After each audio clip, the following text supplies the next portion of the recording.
Thank you for joining us on the second session of the bootcamp.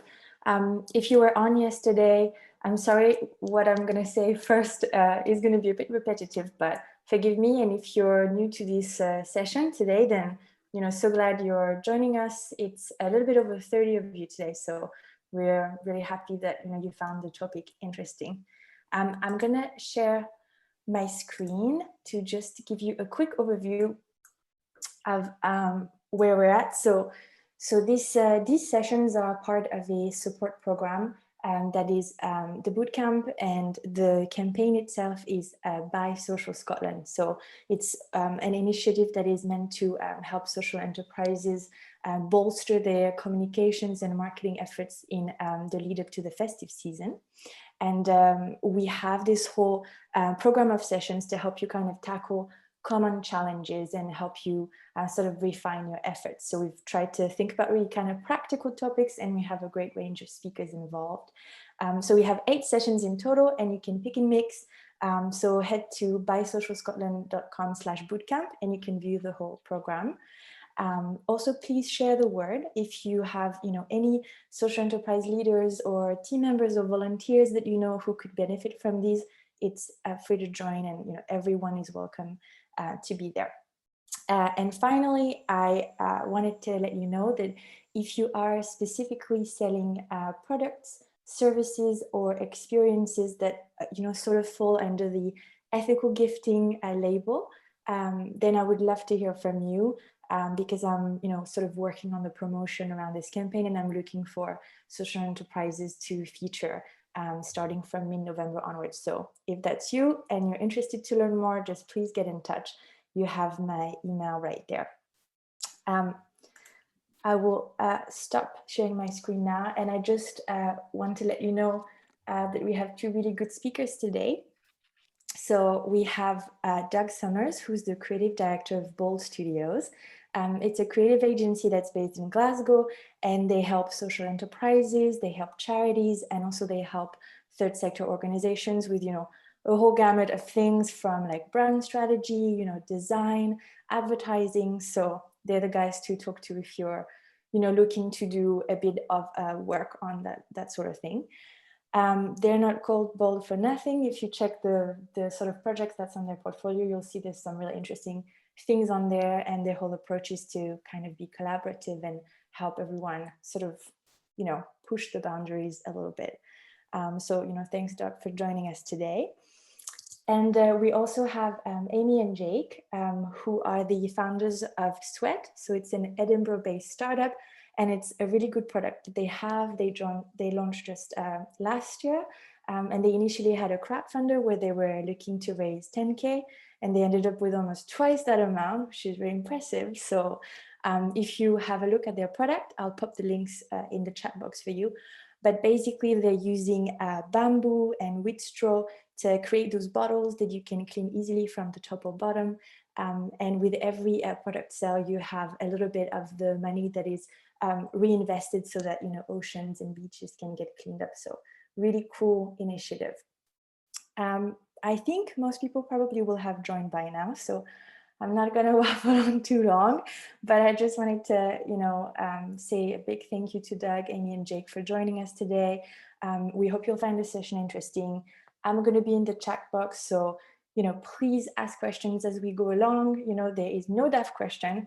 If anything that one of the speakers said you find particularly interesting, or it sparks an idea, or it's a challenge that you have, then pop your question in there, and we can go over it, because we have a whole 15 minutes for Q&A today. So that's it. Thanks so much to our speakers, and yeah, let's talk about sort of brand tone of voice, visuals, and how they can sort of help us with this. So I'll hand over to Doug first. Okay. Well, hello everyone. I'm Doug Summers. I'm creative director at Bold Studio. Thank you for the introduction, Jessie. So we are a small studio based in Glasgow normally, but of course working from home at the moment. My own background's in marketing, graphic design and web development, but we provide all kinds of branding related services, including designing websites, animations, and such like. So I'll give you our elevator pitch by way of an example here. So our pre-plotted pitch, it says that Bold is a small design studio with high standards and an appetite for social change. Our aim is to provide high quality design work and brand thinking for the third sector, and in particular to advance the success of the social enterprise movement in Scotland. So there you go. So we've been going for 10 years and we've got various impact sides to our business. One of which is Brand for Growth, where we invite social enterprises at a point of change to apply for a rebrand with us, which they can have fully funded. So that would be another one coming out this January, so look out for that. This year we've worked with 6 social enterprises and hopefully changed their lives or helped them to change their lives. We also run an employability scheme with Cyrenians in Edinburgh, helping young people into the creative industries. And we are curators of the social enterprise map, support map, that's been on paper up until now, but it's going online and coming out next year. So anyway, enough about us. Let me just share my screen and I'll start talking about branding. I'm going to give some background first of all. Let's see if this works.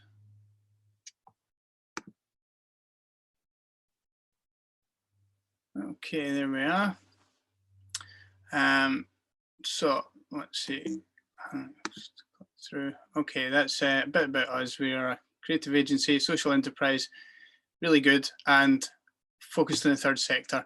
There, just very quickly, to give you a flavour of some of the work that we've done and a splash of colour, there are some brands we worked with kind of recently that needs updated. So what is a brand anyway? So what's it all based on? I tend to think of branding as a branch of anthropology because it's very much rooted in the workings of the human brain. Where brains work, of course, hasn't really changed in about 10,000 years since the dawn of civilization. But in the last few centuries, we have grown a society that is absolutely full of choice and noise and completely drowning in information.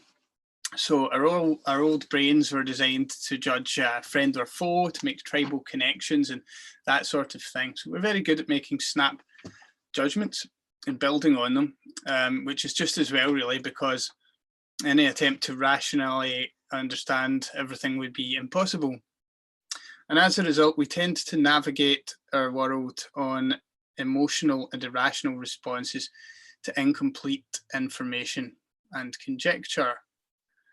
So that's why this is interesting. Here's a brand. There's a lot of definitions of brand, so it's a slightly abstract subject.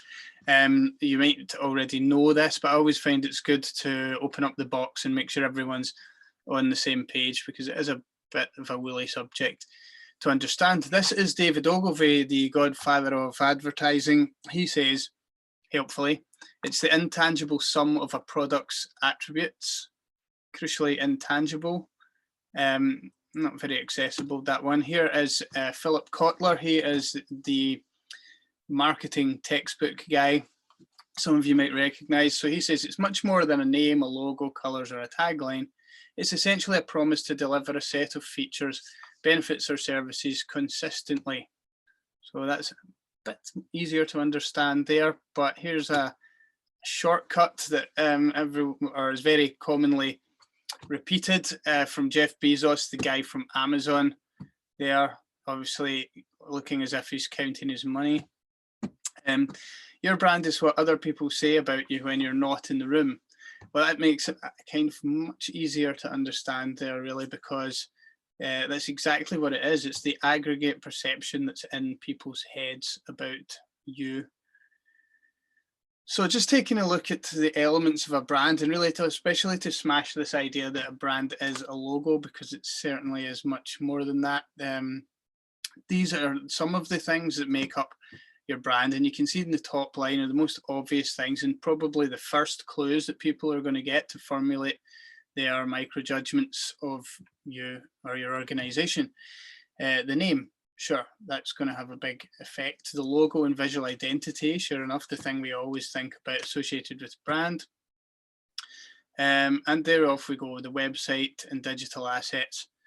Then there's the physical things, the product itself, and I'm not going to go through every one of these, but some things you might not expect, you know, taste and smell. I mean, the smell immediately makes me think of, you know, Costa coffee or new car smell, or even Play-Doh, which is a very specific smell. If you've ever smelt fake Play-Doh, you'll have been very disappointed, I'm sure. So below the line, the bottom line there, we've got people. So the way that people are and treat their customers, or the organizational culture and so on, is all part of the brand. And when you're the founder, it's actually very straightforward. It just happens organically, you behave in a way.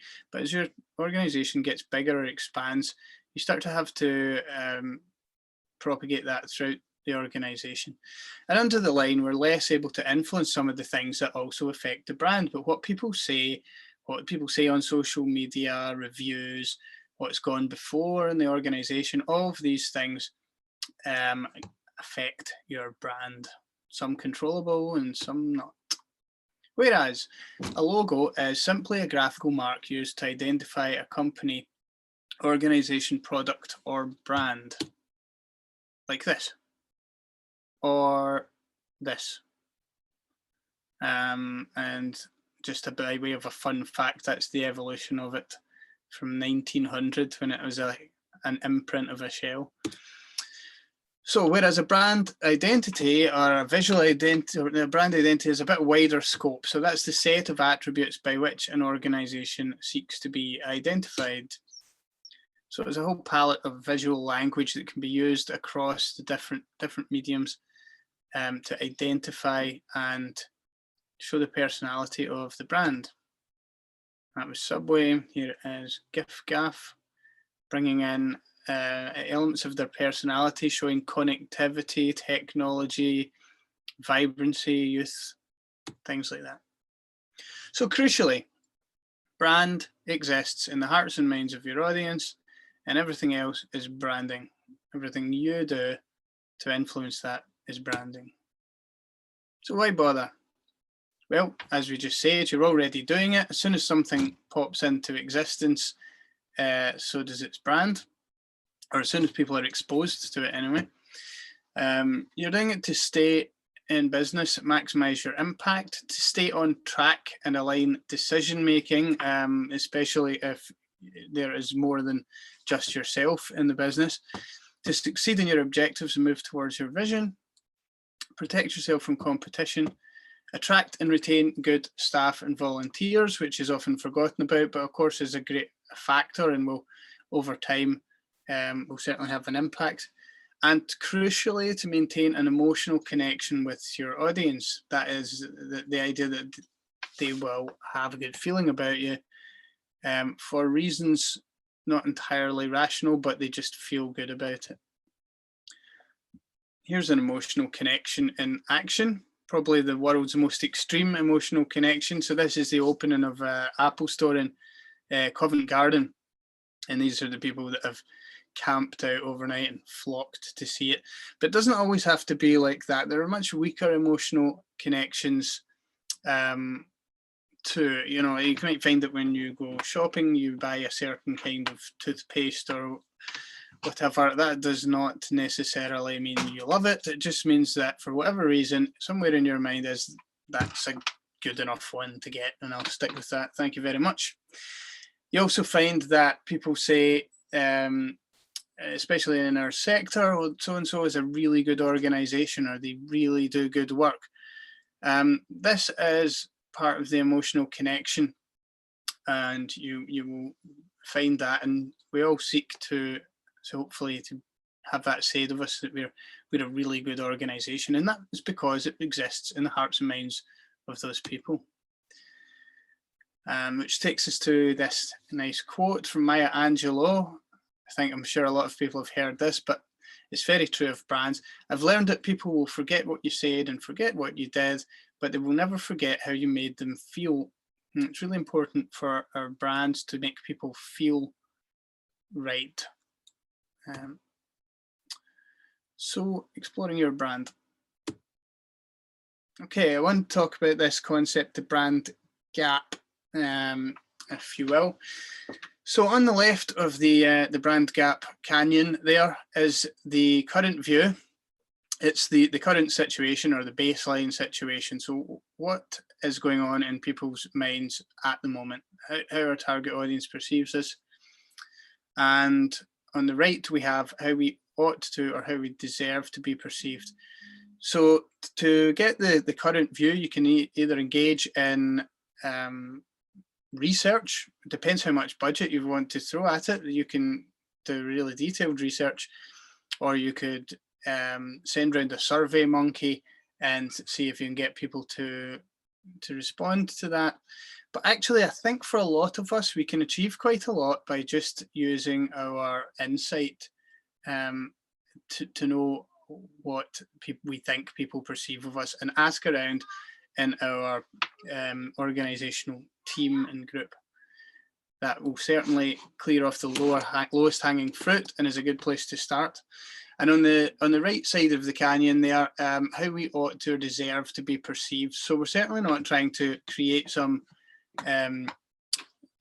fictitious ideal there, but there should be an aspirational brand perception, and that's what we're aiming for. So this brand gap is what we're going to seek to close, and we can close that by changing how our target audience perceives us, or by changing what we aspire to be perceived as. And we find this really common in social enterprise and third sector, is people say, oh, well, we do really good work, and but people just don't realize because we don't shout about it. And this is exactly the brand gap in action, or people aren't aware of the huge variety of activities that someone is engaged in, and just know them for the one thing that they were famous for 10 years ago or something. So this is definitely something we should pay attention to. And so what we want to do is define and articulate our brand, really, and that's a whole process in itself. When you've done that, you want to look at rolling it across your touch points. Now, the touch points are the places where people have a chance to experience something of your brand and begin to formulate their opinions of it. Categorizable into these: product or service. So the actual product itself, if you have a real product, such as Sweet, who are coming up next. They have water bottles and that are made from sustainable materials. Now, I had one of my first introductions to that brand when my team issued instructions in no uncertain terms to try and score a couple of freebies from them because their bottles are really cool. So there we are. They'll be up next and you can hear all about them. Environmental is talking about the environment in which the brand gets to manifest itself. So that it could be your shop, but it could equally be the retail outlet that you sell your thing in, or the trade shows or exhibitions that you attend, something like that. Communication is talking about situations where you put your message out there. So that could be social media, posters, advertising. Your visual identity is a means of communication. It tells something about your personality. And behavioral, that is how the people and the organizational culture and so on all affects the brand. So whenever anyone comes into contact with one of your staff, how they feel about that. And whenever someone wants to complain, and that's a classic typo there in the word behavioral, and it's noticed. Whenever someone wants to complain or give feedback or any interaction with staff, how you answer the phone, etc. That's all behavioural. So we want to look at all of these, and all of these are, in fact, a large basket of possibilities where your touch points are. But for the purposes of today and in the modern world, I'm going to pull out the digital ones really and look at them a bit more closely. So the digital world occupied a significant chunk of the brand's exposure anyway, but then along came COVID-19 and that changed everything. So unable to congregate or even meet, people were suddenly forced to conduct their working and social lives online. I think we all had a baptism of fire when that happened and we suddenly had to have all our meetings on Zoom, and we've got a bit more used to it now. But previous to this, I would have got the train to Aberdeen to say hello to somebody. That's gone. Now, I think that's going to be lasting change that's left behind, and our online presence is never more important. So people possibly don't come to your premises anymore, for example. We certainly feel that at Bold. It was actually a really nice touch point of ours when people come into the studio. We had all our artwork on the wall, we had a nice meeting space, we give them decent coffee, and we talk about our branding and the projects that we've got on, and that now takes place on Zoom, which is fine, but I'd still feel as if it's lost something and we have to make up for it in other ways. So some of this might change back when the pandemic subsides, but in other areas, it's here to stay. That means that digital is all the more important. So it's worth conducting an audit of your digital touch points, as I'm sure there'll be room for improvement once you start looking at it. So just to sort of break down the components of that and what you might want to look at. So your website has always been important, but its potency in the mix has gone up now, and now it's one of a lot less places that people can go to make their judgments about you. So relevance, consistency, and alignment are more important than ever before. You might have got away with a substandard website before because, well, people had already met you, they've made their judgments in other ways, they might have been to your premises or whatever, but it's harder to get away with that now. And I include ourselves in that. We've got our new website in the pipeline. There's just never time. But anyway, I'll have to pull my socks up there as well and get that released. So I would say take a look at your website through your audience's eyes. What have they come here for? And are they left in no doubt what to do? Does it feel consistent with the brand? In other words, not everything matches, but does everything feel as if it belongs together? Is it coherent? In other words, easy to understand and credible. So no fictitious claims and so on. Not that I'm sure anyone here would suggest that, but it does exist. Do you have something to give to each of your visitor types? So, they arrive, I would jot them down, make a table of your visitor types and see what you're catering for them, and also leave them in no doubt what they should do if they want to take it further. People's attention spans are ever shorter. We've been saying 7 seconds for a long time, and recently I've heard 5. So there we go, it's coming down and down. People are ever more using their devices on the go, and the expectation of a seamless and thought out process is higher than ever. Another popular trend, or if it's not a trend, a necessity, is to see how much of your business you can actually bring into the website or bring online. Is there any way you can help your website to more be the business? How could that be? Could it be through e-commerce? Can people book or order online? Can they have a list of what you do, updated? And more people are looking at it, so it's more worthwhile to do it. Social media. Okay, well, there's going to be lots of experts talking about social media, so I'm not delving into what to post on this, but what I am going to talk about is just tightening up how it looks and so on, because a lot of us haven't really gone around our social media and just tightened it up as often as we should do. So thinking about what platforms that we're actually on and how they match our audiences. Really common thing is to have multiple audiences in this sector. So you might have a community audience or a social beneficiary audience. Quite often they'll be reached and connected with through Facebook.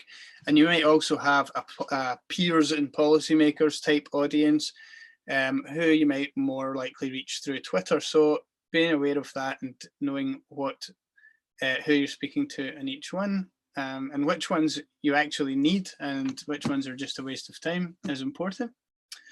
So log into each of your social media accounts and try to assess these things. The first is the profile picture.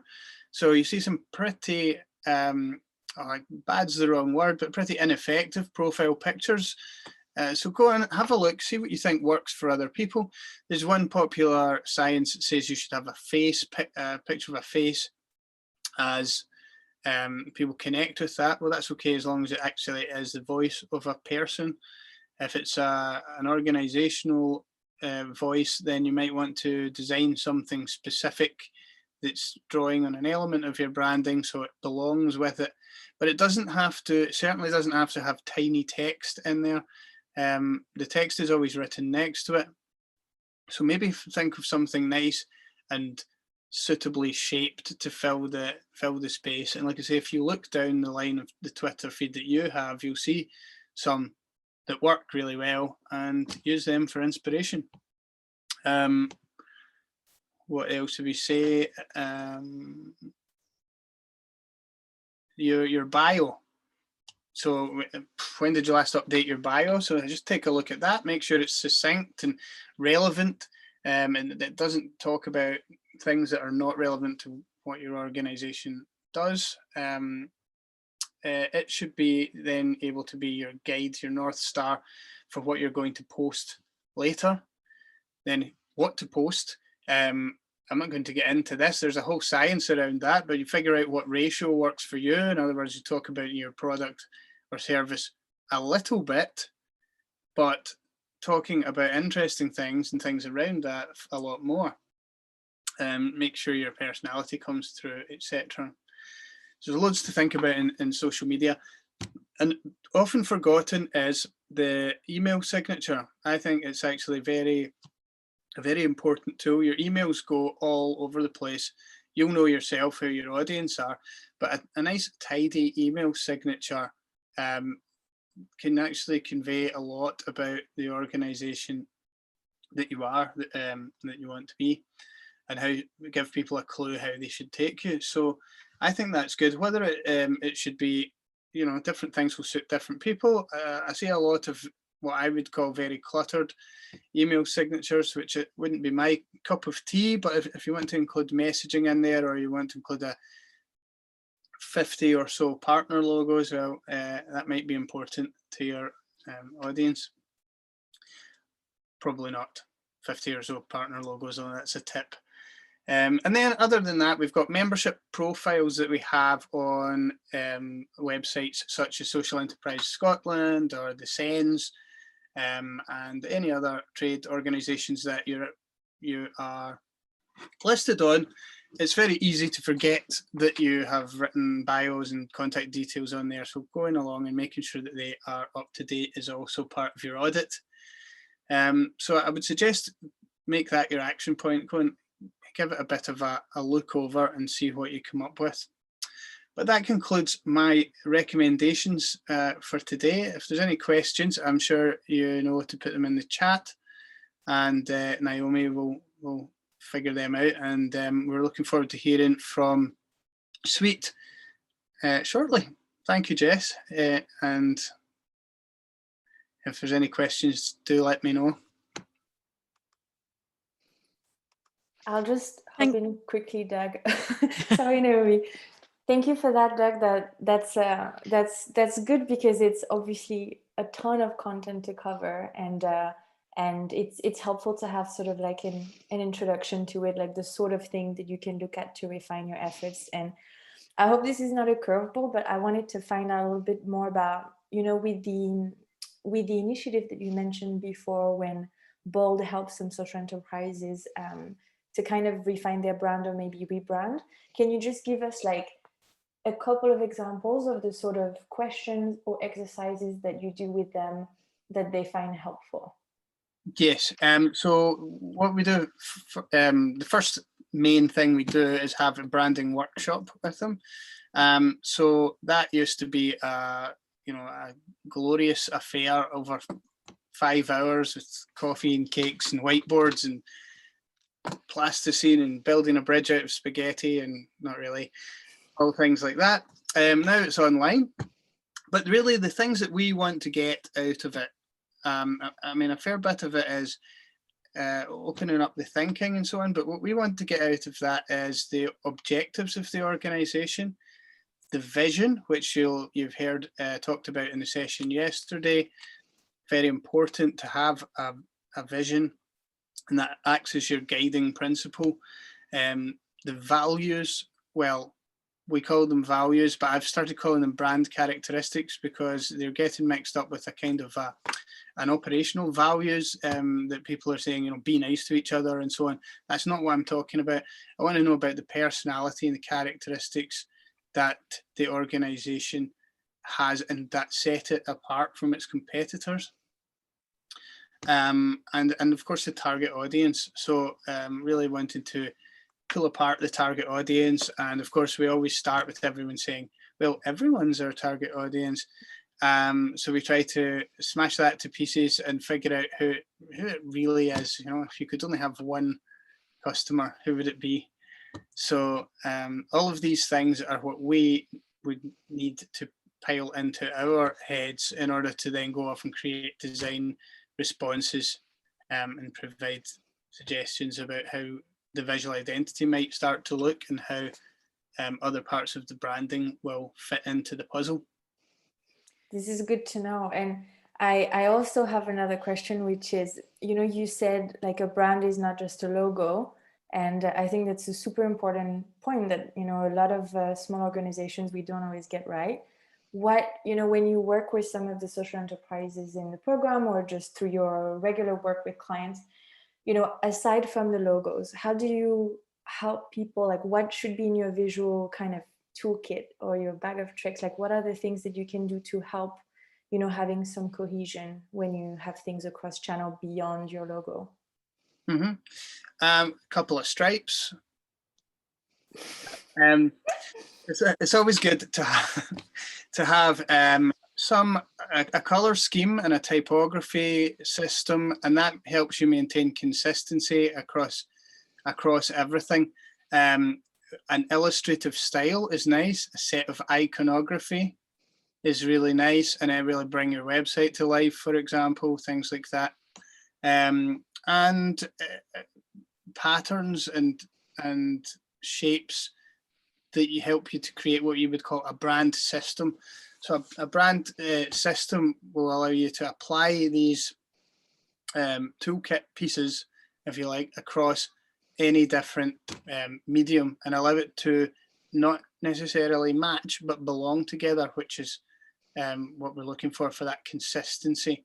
So people see you here, or they see you there, they know it's that thing that they hopefully have a positive feeling about and will gravitate to it.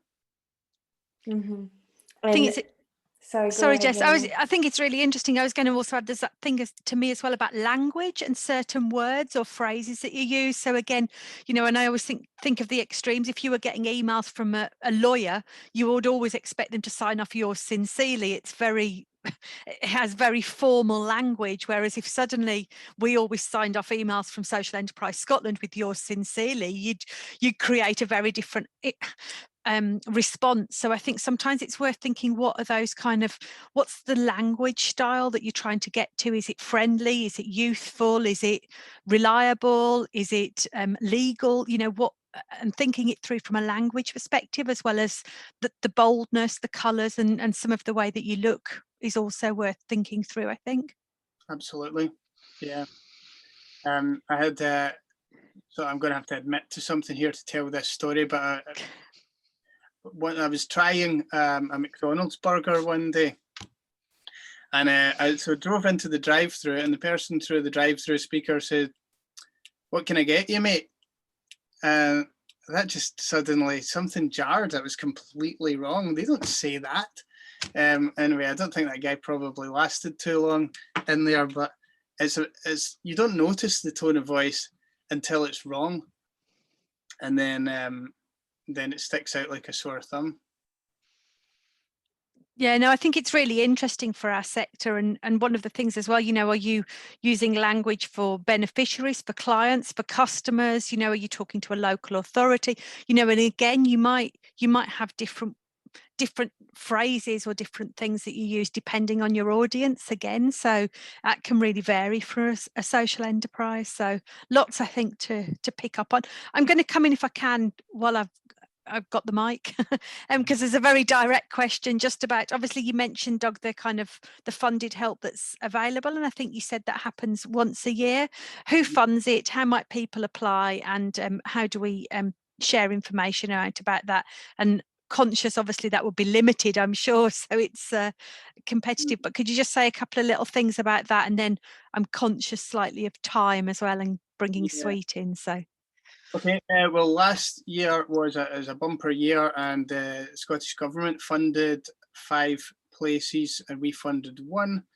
It's still unclear whether they're, well, it looks like funding's going to be down. I think it's been diverted to other places.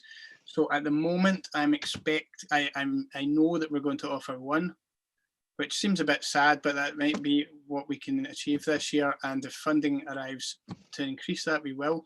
And we're looking to at January to announce the applications, which is pretty straightforward. It's you know, it's a fill in a form application, and really looking for organisations that are going to benefit from it and really run with it, so that at some kind of a point of change and have a certain amount of fire about them. And there's an independent panel that judges this, and they'll pick a winner. So yeah, soon we'll be releasing the results from this year, so we'll be posting them on social media so you can see what's what. Great, thank you. That's good to know, and I'm sure we'd be happy to put that in one of our bulletins out to members as well when the time's right. So we're conscious that I want to make sure that we've got the time to hear, I guess, it's the kind of putting it into practice, I guess, that we're going to hear a bit from Sweet now in terms of all the stuff Doug's talking about. It's kind of the work that they do with organisations to help them think through this stuff. And I guess our next presenters are talking very much about how they did that. So really delighted to welcome Sweet in and hear from them on today's session as well. So over to you. Hi. Hi everyone, my name's Jake, this is Aimee, and we're the founders of our company called Sweet. So I'm just going to share our screen, 2 seconds. Okay, is that full screen? Yeah, good. Perfect. So we started Sweet in 2018 with a mission to reduce the world's single-use plastic bottle pollution. We wanted to create an innovative, reusable bottle that was designed with sustainability and practicality in mind.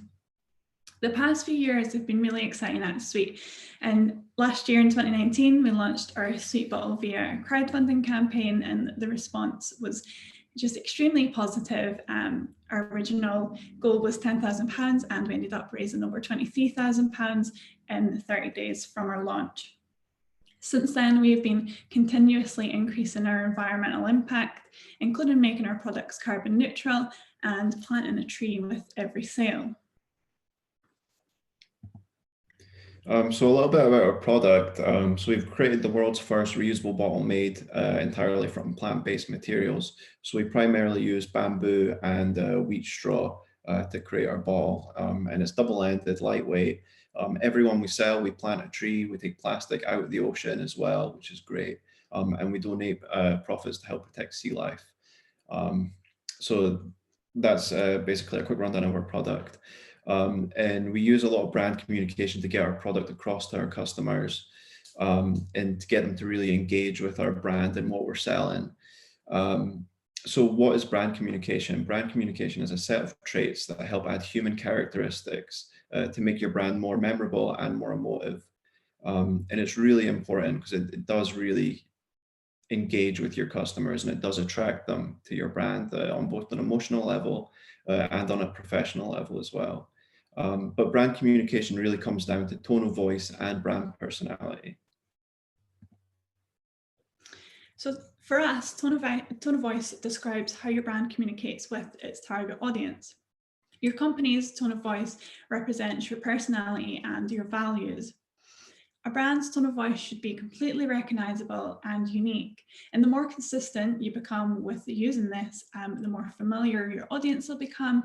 And more importantly, that builds trust in your customers. 70% of businesses that use a tone of voice say that it's just as important as their visual identity. So that's like as important as their logos and packaging. And 96% of those businesses benefit from using their tone of voice, whether that's through their click-through rate, conversion rate, customer lifetime value, or their bounce rate as well. And on average, larger brands spend about $148,000 just developing their tone of voice alone. So it's really, really important. A great example of tone of voice is looking at Innocent Smoothies. They do a great job with their tone of voice. They sound more like a friend rather than a company. They use jokes and light tones to sound conversational and down to earth. And more importantly, they've stayed consistent with their brand, which I think is a great example because they were bought over by Coca-Cola, but their branding stayed the exact same because their brand works and it gets their customers engaged with them. There's an example of their humor on the right-hand side of the page, just joking about how you can't open it from the bottom and that you need to open it from the top. But they have all these kind of almost stupid jokes all over their brand, and even on their own social media accounts. In their bio, it's "We make healthy drinks, please buy them so we don't get fired." It's just joking around, light humor, but that's what their buyers really like. Yeah, this was something that inspired us when we were looking at our tone of voice and personality. So it is a good inspiration.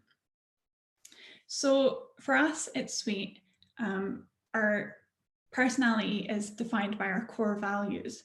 So a good few questions to ask yourself is what's important to your business, who is your target market, and how much would they spend on your product or service? So we know our target market is eco-consumers, and eco-consumers tend to have higher disposable income. So this information alone gives us the foundations of what our brand should look like. And when we were designing our logo, we wanted it to look high-end, but also eco-friendly. So you can see that in our logo with the wheat icon. And then we apply our tone of voice through our product. So we do this by giving our product its own unique personality with the kind of appearance that the product is talking directly to the consumer. So one of our really common slogans is "I'm made from plants." So we purposely didn't use words such as this product's made from plants or "we are made from plants," as instead of saying "I'm made from plants," it's much more engaging to the consumer, and it gives that impression that the product's talking directly to them. So this is seen in our packaging and through all of our social media. These are 9 of the main questions that we went through when we were developing our brand's tone of voice. And these really help define what our brand is today. So who's going to buy and use this product? What ordinary problems are they dealing with on a daily basis, and how can you solve them? So that's the pain points. With other products, what does your consumers not like? And these are really good things to target. What makes this product or service different from others on the market? So that's your unique selling point. How is your product unique? What else might someone buy to solve their problems? What are they currently using, if anything? So what other competition is already out there, and how is your product or service better than theirs? You also want to know what makes them happy, afraid, excited, or worried, because these are all things you can play on and use in your marketing to address any issues that their consumer might have. What does this person value? What information do they need to make that purchase? And how should your product or service make your buyer feel without telling them to feel that way? So these are all really key things. So these questions will help you define your brand and what direction that you should take it in. Once you've answered those 9 questions, you should be able to create a more clear value proposition. A value proposition is a promise that sums up your brand's values and what your customers should expect. So this works great for us through our slogan, which really does make a difference in our customers and how they perceive our brand. So our value proposition is to provide our customers with reusable products made from waste plant-based materials. And our purpose, which is also our customers' pain point, is to help consumers reduce their plastic pollution by switching to reusable, sustainable alternatives. So you can see this through our slogan, which is pure, practical, made from plants. And another important tip is to make sure that when you're creating that slogan, that it's clear, it's engaging, and it's delivered correctly. So as Doug already kind of explained, we also do look at our brand's touch points. On a kind of practical level, we do this as, we spent a lot of time developing our brand voice, our personality, and our brand values, but it's important that these actually do get showcased to our target market. So for us, we looked at every area that the customers would be coming in contact with our brand, and then ensured that we could have our brand voice, personality, and values reflected into all of that. So for us, our kind of key points are our product packaging.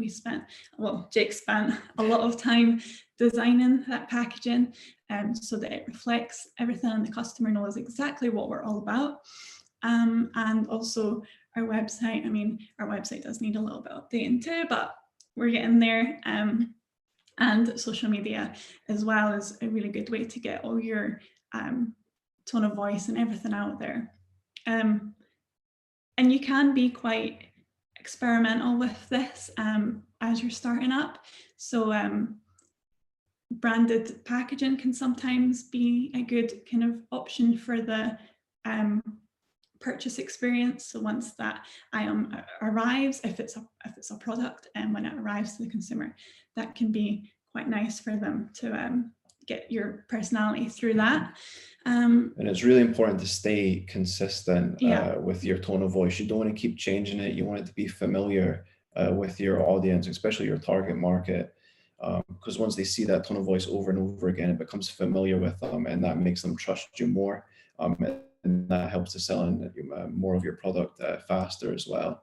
So whether that's on your packaging, your social media, your website, it's important to make that tone of voice consistent across all platforms. Mm-hmm. In the UK, it takes the potential customer to be exposed to your brand around 7 times before they convert to a sale. So using those touch points can be a really good way of increasing this conversion. Mm-hmm. And if you're changing your brand all the time, then you're not exposing them the same time seven times over again. So just stay consistent, and that's helped us a lot. Yeah. That's pretty much everything we were going to say. Please feel free to reach out to us. We've got our email address up on screen, or if you want to message us on LinkedIn, our names are there as well. We've done a lot of logo and packaging work with other brands in developing their tone of voice. So just if you have any questions, feel free to drop us an email or speak to us on LinkedIn. Thanks so much. And any questions you have now as well, you can leave them in the box, I believe. Yeah, absolutely. Post away if you've got any questions. That was great. I think it's always really helpful to kind of hear some of the theory, but then see how a business has actually used that. And I think sometimes we're so focused on actually just getting on with the job that what was interesting to me is one of the slides you showed almost breaking down your customer touch points. And and it's the detail, I think, of that, and I think really taking the time to break that down, whereas I think sometimes people almost rush in and kind of go, oh, we'll just do this and we'll just do that, and we're all guilty of it when we've got a lot on our plate. But when you break it down and you can really understand those touch points in more detail, you can actually create specific ways that you'll communicate and build allegiance, I guess, is ultimately what you're trying to do with brand recognition. So it was really helpful to see that detailed breakdown. Which leads to my question, because there was one coming while we're waiting for others to come up in the chat. When you started, did you start with that level of detail, or is that something that's evolved over time? Because again, I'm always really conscious that we always come on and go, look at what we're doing. Have you always done it, or did you have to learn from rushing in the first place and then almost having to go back? So I think when we first started, we went through about 4 or 5 logos before we had our final one. Because our brand was always developing, and you always come up with new things that you want to include, and your target market might change if your product changes slightly. And these are all things to consider when you're developing that tone of voice. And once you have that tone of voice, that changes your whole logo, your packaging design. Because like I was saying earlier, you want everything to be consistent. Cohesive. Yeah, so yeah, you kind of learn, or at least we did with our old logos, they weren't consistent with who we were targeting and the message we were trying to convey. So yeah, that just kind of, once we had our tone of voice, that just developed over time, and then our logo came after that. And I think listening to a lot of customer feedback as well is a good way of doing it too. Do you know, I think that's a really interesting one. I mean, how often do you collect feedback? Is it something you review annually, or, you know, because we were talking, I think, in our session the other day about, you know, people tend to start an organization and think about some of this stuff and then never almost go back and revisit it. So have you revisited that a few times as you've developed? Yeah, so we launched our crowdfunder last year, and we were only trying to get £10,000 to kickstart our company, but we managed to hit way over that. We got £23,000, which was great. And through doing our crowdfunder, we got loads of feedback when we got to send out our product, which was amazing because that helps us develop our product. We know kind of our next future line of products, what we're going to do next. And you can kind of, from getting that customer feedback, you can build your, you know, you can see into your future. You know what products you're going to do next, you know who you're going to target with those products. So yeah, customer feedback is super important. And I think it doesn't have to be a big task. I think when we think of customer feedback, it can seem, you know, like, oh, I need to make feedback forms, I need to email all my customers, but something I think we do quite often, and because it suits our brand, because our brand is a lot bit more playful, is just on social media asking as well for customer feedback on things and getting that engagement in a more relaxed and casual way as well, can be really effective just on a consistent way instead of a big job. Yeah, I don't know if Doug's got any kind of tips on that as well, in terms of collecting that feedback or experience of groups, and how often they might do that kind of check-in. Anything to add, Doug? You're on mute.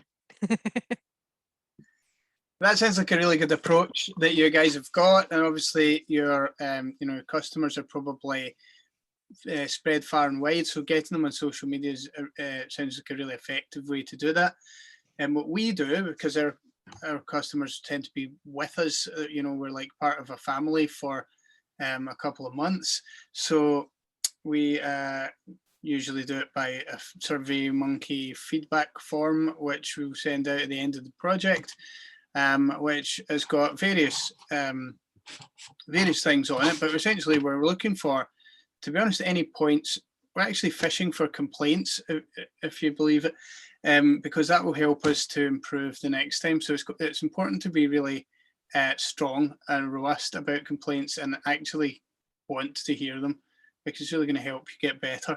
And at the same time, also, if they say anything nice, which they often do, we can, if they agree, use that on our website and proposals and materials like that, which is very helpful. But that's a sort of one big product against selling lots of smaller products, it's a different approach. Yeah, and of course, every business will have a different set of resources that they're able to go out with in terms of building that interaction. I'm conscious there is a question in about that's very practical that I'm just going to leave to the end. That's not necessarily about branding, but is a specific question to Sweet about product. So I'm going to come to that just at the end. But I'm just reading the last question. Okay, so it's an interesting question about they've got an organisation that's focused on supporting young people, so they've deliberately developed a tone of language that's around young people, but they're conscious that actually that's not the customer in terms of they're not the ones doing the purchasing, even though they're trying to target. So are there just any tips around kind of, I guess, how do you separate the customer in terms of the one that parts with cash from maybe a user, and how does that kind of come in from a brand and PR perspective?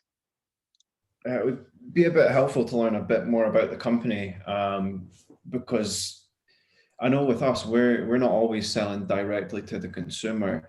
Although our target market is the eco-conscious consumer, we're not always selling to them. We sell to stores. We've made big deals with universities where we've sent big bulks of branded bottles to universities and to colleges. So I mean, your brand of voice can change depending on who you're talking to. We mainly focus on our consumers. Like we always focus on our eco-conscious consumers, and then kind of from that, you end up getting different groups who you'll collide with. And for us, it was unis, colleges, like educational realms. So I think if you stick consistent with your branding, you get other groups that will trickle into your brand and start promoting it for you as well. Yeah, maybe you know, it might not be their end customer, but so if they're I don't know, there's an organization that would like to take their services to help the young people. Maybe if they see that, yeah, it's targeted to the young people, they might relate to that and then take that back to their organization and be able to use it that way. So yeah, being consistent. Yep, makes sense. And Doug, just any thoughts? I'm conscious that we always say we'll try and finish at 5, so if there are any key questions, now is your time to get them in. So just Doug, any thoughts from you about how a social enterprise really, I guess, does that separation if needs be, or do they not need to, between that kind of user and customer? Yep. I mean, it's a problem or a trait of social enterprises that they will have 3, typically, maybe more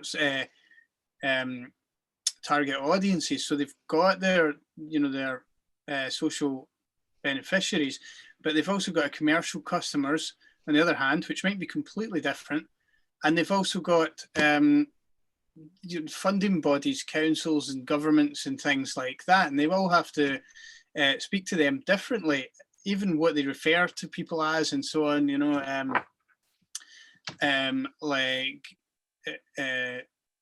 people, people in need do not want to be called people in need when you're talking to them, but if you're applying for funding, then you sort of do need to talk about that. So there definitely is different strains of tones of voice that you need to use.